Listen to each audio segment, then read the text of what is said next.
Cambio no. Adesso gli facciamo fare l'analisi di questa partita, lui come l'ha vista il cambio. Analisi 3-0, abbiamo fatto un punto, dobbiamo continuare su questa strada, ecco. Di certo non bisogna essere né felici né troppo rammaricati, perché sapevamo della difficoltà della partita. Noi dobbiamo guardare a noi stessi, siamo sempre lì in fondo, però penso che l'atteggiamento sia quello giusto.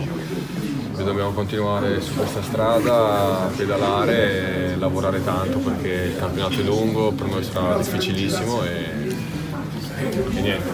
Ma l'impressione che ho avuto è che comunque ci avete provato, avete cercato di vincerla, poi a un certo punto, verso 20 minuti alla fine, comunque è subentrata anche, non so se consciamente o inconsciamente, quella cosa che magari il Padova prende il gol all'ultimo, prendiamo il gol per il quarto d'ora. C'è anche questo fatto mentale o no?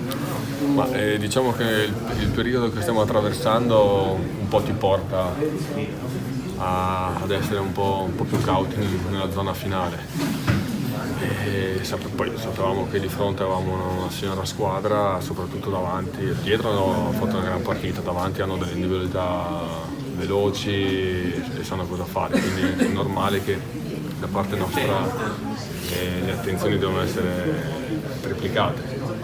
È normale che dopo gli ultimi episodi, quando vieni punito 85esimo, 93esimo, è normale che la mente un po' ti torna, bisogna essere bravi a non pensarci e cercare che si può anche vincere all'ultimo secondo, come è capitato ad altre squadre, non a noi.